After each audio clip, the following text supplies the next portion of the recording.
안녕하세요. 오늘은 마인드맵에 대해서 공부하도록 하겠습니다. 마인드맵이 뭔가 보여드릴게요. 자, 이게 마인드맵이라는 건데요. 보셨죠? 오늘 수업을 마치고 나면 여러분들도 이러한 맵을 작성하실 수 있게 될 겁니다. 자, 그럼 1차 시 시작하도록 하겠습니다. 1차 시는 마인드맵 작성법을 배우게 되는데 마인드맵 뭐지? 궁금하실 거예요. 그럼 자, 배워보도록 하겠습니다.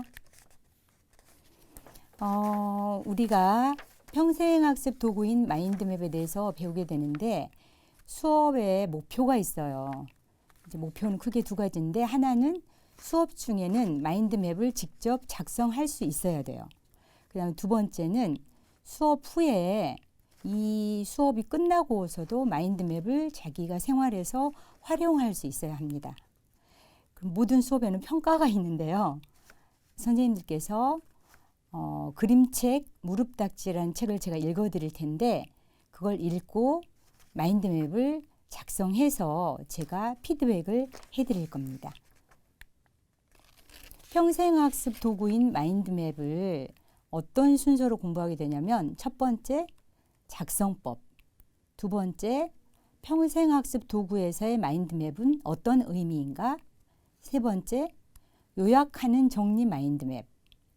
요약 정리 마인드맵은 뭐냐면 테이킹 마인드맵이라고도 하는데 내가 써놓은 게 아니라 남이 써놓은 글, 남이 만든 영상, 남이 쓴 신문 기사, 남이 뭔가 해놓은 걸 보고 내가 요약하는 거예요.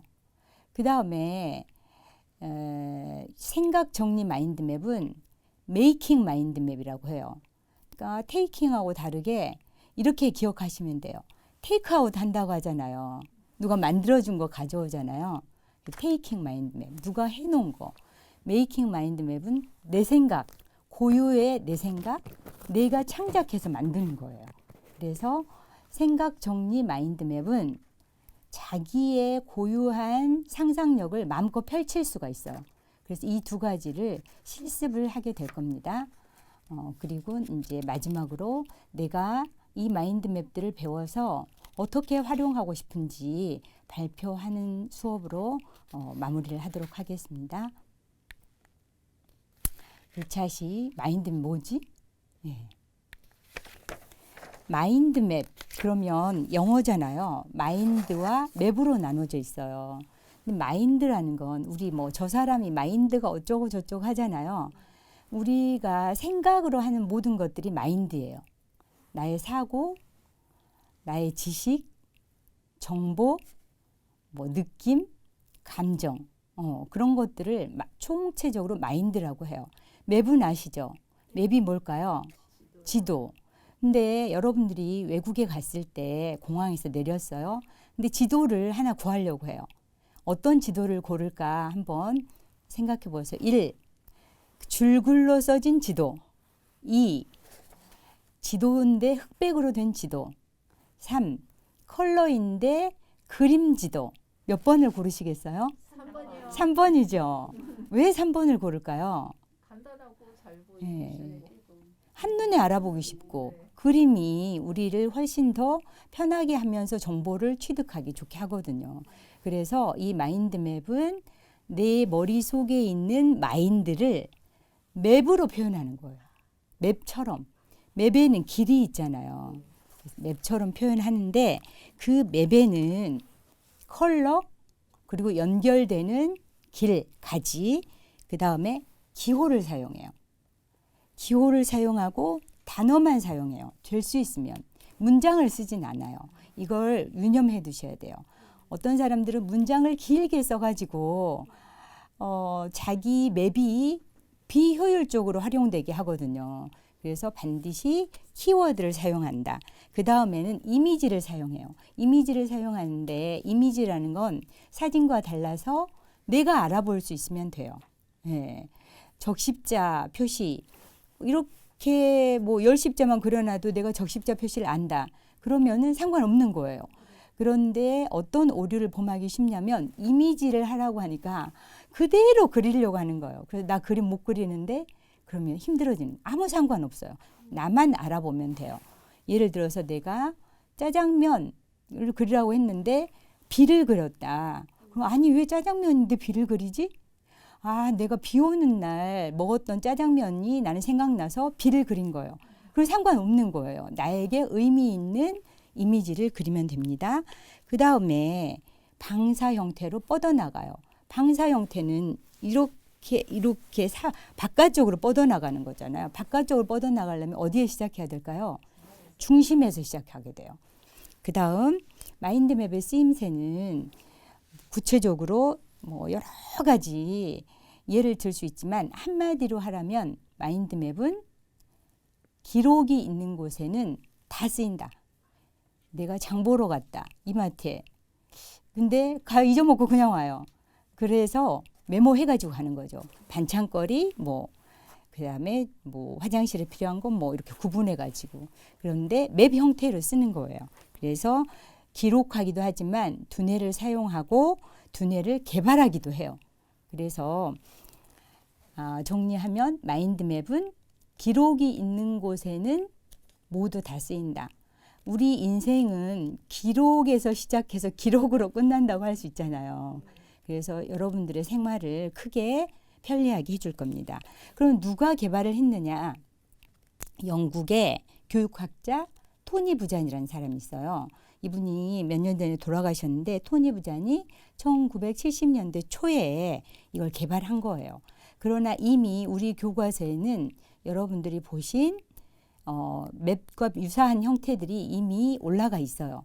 가운데 동그라미 해서 뭐 줄 긋고 동그라미, 줄 긋고 동그라미. 그런 컨셉 맵이라고 하는데 그런 것들을 여러분이 익숙하게 보셨기 때문에 금방 하실 수 있을 거예요. 자, 그러면 어떤 사람들이 이 마인드맵을 만들게 됐을까? 어떤 사람들이 이 마인드맵을 사용하고자 할까? 고민이 있는 사람들이 해요. 어떤 고민이냐? 나 쉽고 재미있게 정리 좀 하고 싶어.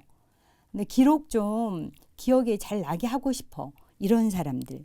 그리고 일의 효율성을 좀 높이고 싶다. 이런 사람들이 마인드맵을 이제 그 고민으로 해결을 하게 되는 거죠. 자, 그러면 마인드맵을 제가 오랫동안 가르쳤거든요. 1994년부터 가르쳤어요. 굉장히 오래됐죠. 그런데 제가 잊을 수 없는 말이 2학년 애가 시 쓰는 활동을 하는데 뭐라고 하냐면 선생님 마인드맵은 너무나 싱싱해요. 그래요. 근데 그 이후로 마인드맵에 대한 그 자신의 느낌이나 생각을 표현하는데 이보다 더 살아있는 표현을 저는 본 적이 없어요. 아, 내가 싱싱한 어떤 교육 활동을 제공했구나. 그래서 굉장히 아주 뿌듯했죠. 그래서 저는 그 뒤로부터 마인드맵에다가 수식어를 붙였는데 그게 뭐냐? 싱싱한 마인드맵. 마인드맵이 싱싱한데 왜 싱싱하냐? 네. 왜 싱싱할까요? 두뇌가 좋아하는 거. 자, 선생님들 주먹 쥐어보세요. 이렇게. 주먹 쥐으셨죠? 이게 우리 머릿속에 들어있는 뇌예요. 좌뇌와 우뇌. 서로 한 역할이 다르잖아요. 그런데 이 좌뇌를 쓰는 사람은 좌뇌만 쓰고 우뇌를 쓰는 사람은 우뇌만 쓰고 보통 사람은 좌뇌와 우뇌가 서로 왔다 갔다 하면서 써요. 근데 바람직한 건 뭘까요? 한쪽만 쓰는 것보다 왔다 갔다 골고루 쓰는 게 좋겠죠. 근데 이 사이에 교량 역할을 활발하게 해주는 게 마인드맵이에요. 네. 그러니까 나도 모르게 즐거운 거예요. 두뇌가 활동하는 방식에 가장 가까운 내 머릿속에 들어있는 생각이 진행되는 과정을 사진으로 찍었을 때 가장 가까운 사진이 마인드맵이 될 수 있는 거예요. 자, 그리고 두뇌가 좋아요. 좌우뇌를 동시에 활용하니까. 그다음 두 번째는 창의적으로 도와주는 거예요. 내가 어떤 활동을 할 때 공부, 일상생활, 업무, 독서, 취미, 그 밖에 일 기록이 있는 거라면 모두 다 창의적인 어떤 분위기 속에서 할 수 있게 도와주는 거예요. 재밌겠죠? 네. 또 네 번째, 재밌어요. 왜? 색깔을 사용하거든요. 네. 그 다음에 그림 그리듯 하는 거예요. 그래서 이건 가로로 놓고 그리게 되거든요. 그리고 잘하고 못하고가 없어요. 그냥 나만의 스타일, 마음껏 표현할 수 있어요. 마지막 강점, 쉬워요. 누구든지 배우면 누구든지 할 수 있어요. 유화, 연필을 잡기 시작하는 유아에서부터 노인까지. 예. 그래서 학력 제한 전혀 없어요. 예. 그래서 기록하고 싶은 사람 또는 즐겁게 일하고 싶은 사람들이 싱싱함을 느끼기 때문에 마인드맵이 좋은 반응을 보이고 있는 겁니다. 자, 그러면 마인드맵에는 요소가 있고 또 어떻게 조직이 되는지 그 원리가 있거든요. 그런데 첫 번째 방사사고라는 요소인데 뭐냐면 사고, 저 그림에서 보는 것처럼 사고가 이렇게 확장되는 거죠. 네. 그래서 마인드맵을 꾸준히 하면 자기도 모르게 계속 질문에 질문을 꼬리를 물고 이어가게 되는 거예요. 그래서 자기 사고가 계속 확장되는 거죠. 그러면서 어느 때는 또 그것들을 수렴하기도 해요. 그 다음에 연상 결합 작용을 해요. 예를 들어서 짜장면 그러면 저 건너편에 있는 B가 연상되기도 하고 그래서 그럴 때 우리는 연상 결합 작용이 일어난다 하는데 즐거움을 느끼게 돼요. 그 다음에 발산, 수렴과 발산이 있잖아요. 그런데 마인드맵의 그 원리에서 가장 큰 거는 발산, 그 다음에 조직화한다는 강점이 있어요. 관계를 파악하고 그 다음에 논리, 분석, 통합 이런 것들은 조직화하기 어렵거든요. 그런데 이런 것들을 조직화할 수 있어요. 쉽게 예를 들면 뭐냐면 우리 머릿속에 들어있는 관념적이고 추상적인 것들을 헝클어진 상태로 들어있는데 내가 한눈에 알아볼 수 있게 매핑으로 표현할 수 있다는 거죠. 그 다음에 상상도 마인드맵의 굉장히 중요한 요소예요. 그 다음에 키워드 아시죠? 예를 들어 연습해 볼까요? 오늘 우리는 스튜디오에 와서 마인드맵을 배웠다. 그 중에서 하나만 더도 말고 하나만 고르라고 하면 선생님들은 뭘 고르시겠어요? 마인드맵. 근데 내가 마인드맵 써놓고 내가 스튜디오에 와서 마인드맵 공부했다. 떠올릴 수 있으면 돼요.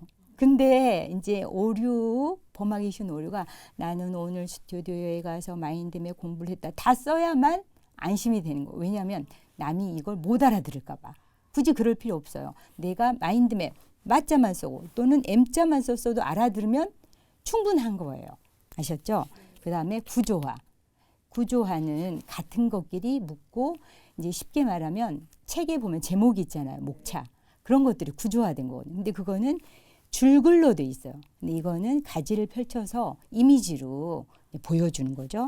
자, 그 다음에 이미지를 사용해요. 이미지는 기억의 효과를 높여주고 또 이미지 사용하면 뭐가 좋을까요? 문자로는 좀 어려운 게 있어요. 아, 슬퍼. 막 상실감.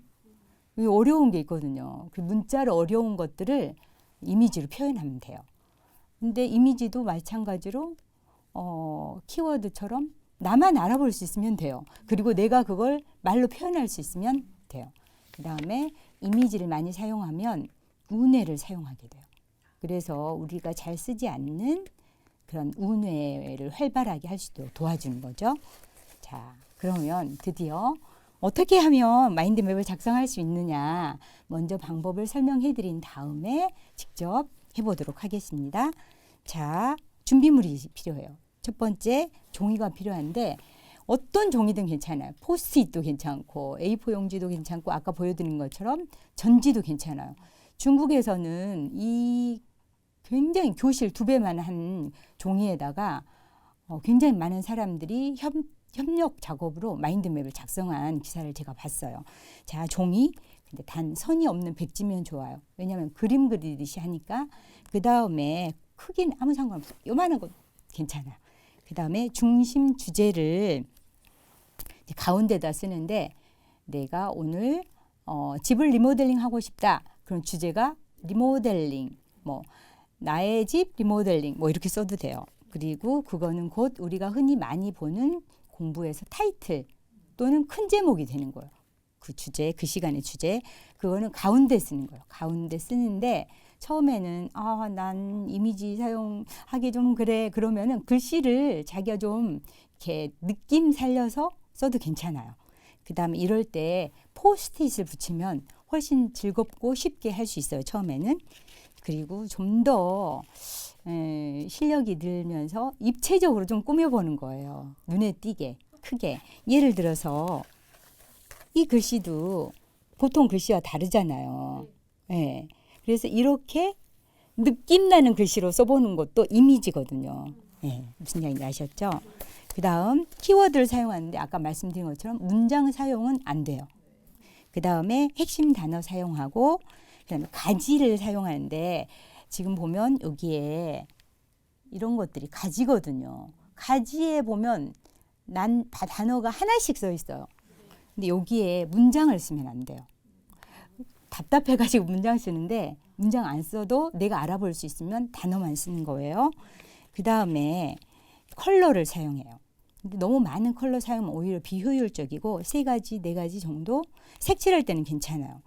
그 다음에 이미지화 시키는데 아까도 말씀드렸지만 자기 자신이 알아볼 수 있으면 돼요.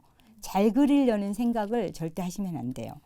그 다음에 시각적 효과와 재미를 느끼면서 하시면 훨씬 즐거운 마인드 매핑이 될 수 있습니다. 가지는 크게 이게 중심 이미지예요.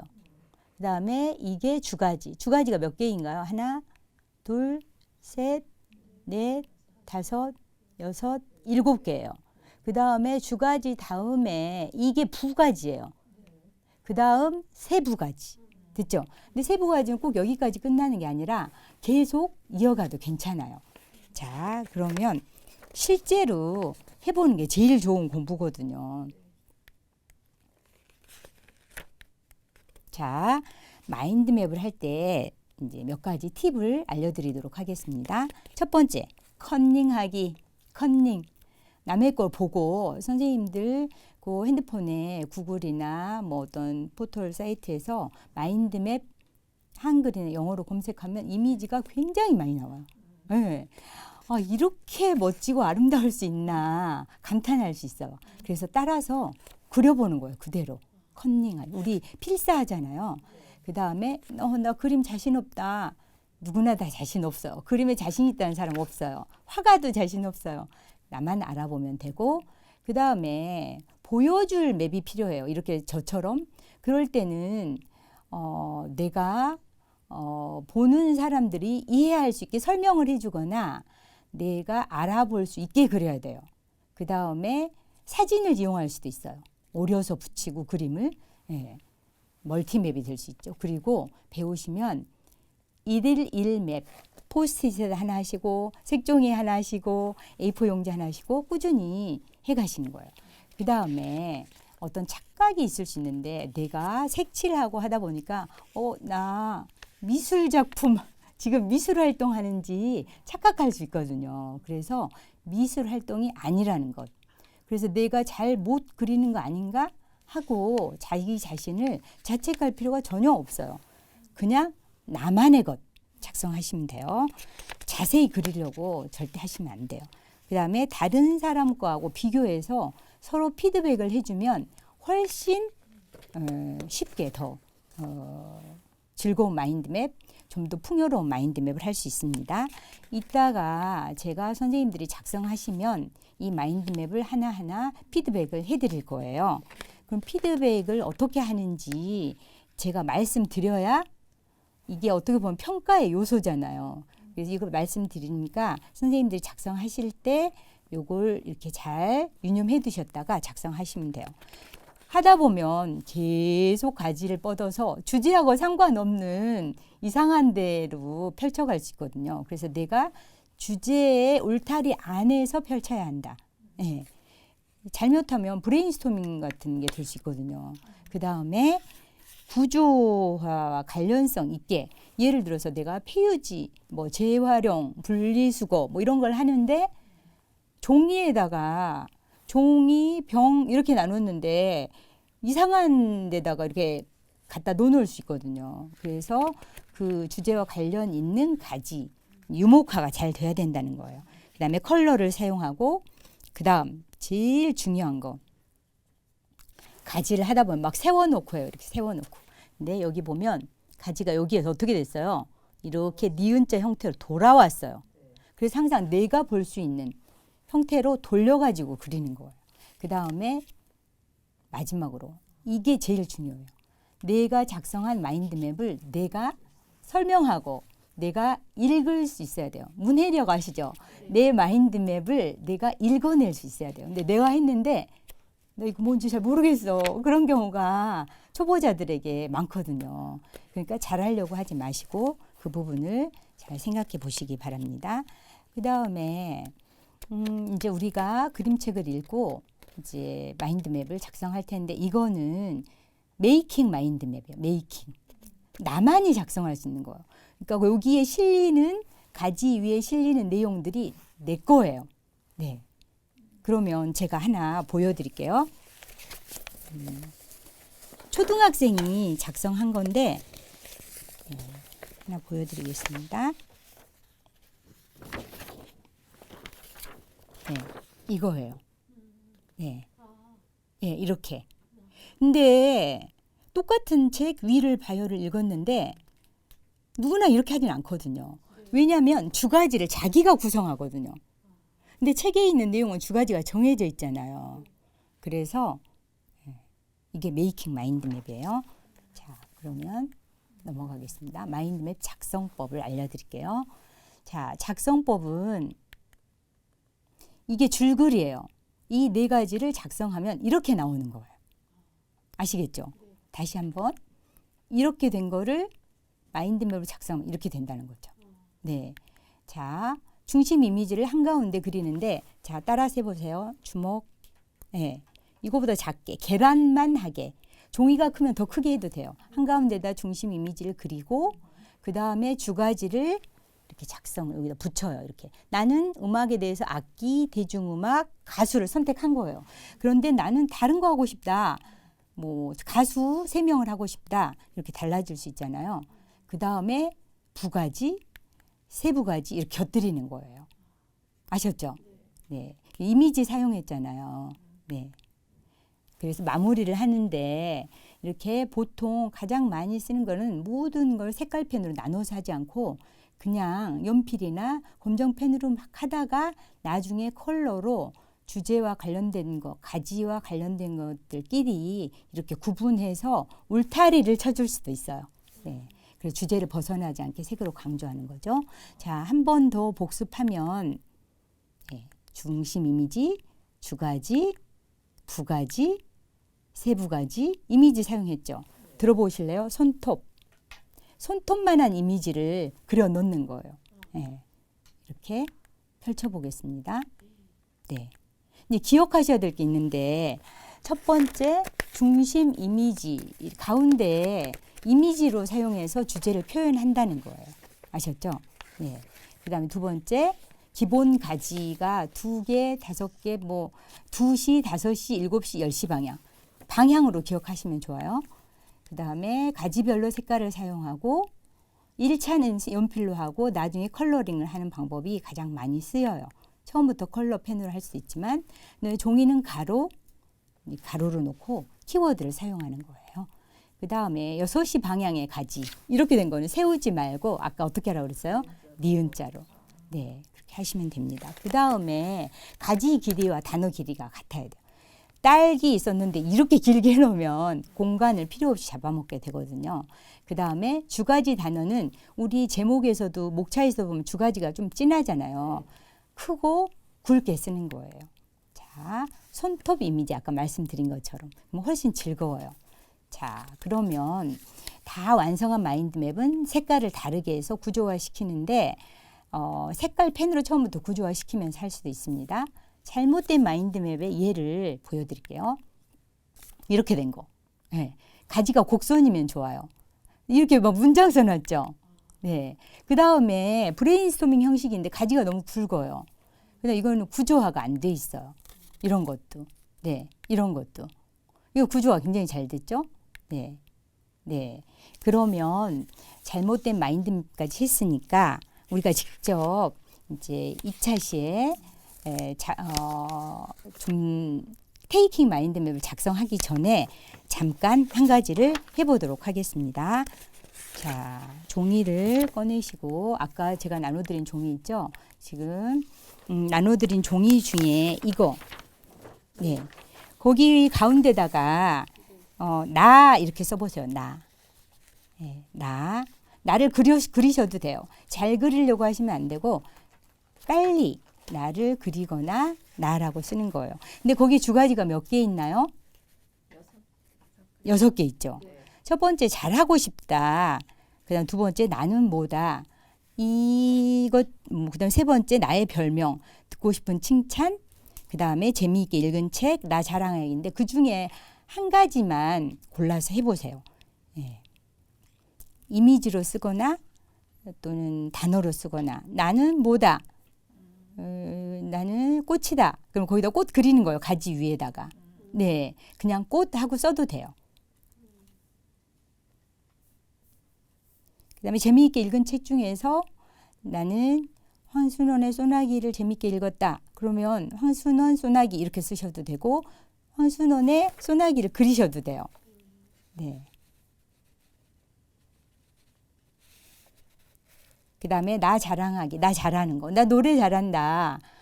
노래방에 가서 노래하면 항상 100점이다. 그러면 마이크를 그리는 거죠. 3개만 해보도록 하겠습니다. 뭐 노래 그렇게 쓰셔도 상관없어요. 두 가지 3개만 해보는 거. 네.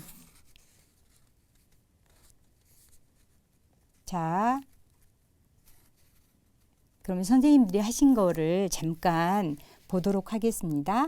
하나만 볼게요. 네.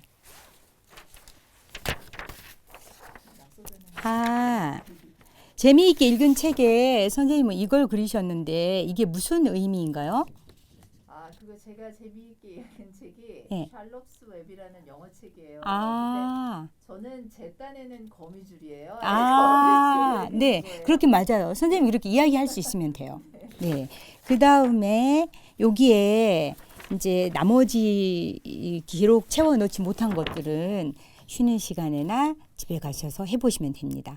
자, 여기까지 1차시 수업을 마칠 건데요. 어떠셨어요? 재밌었어요. 재밌죠?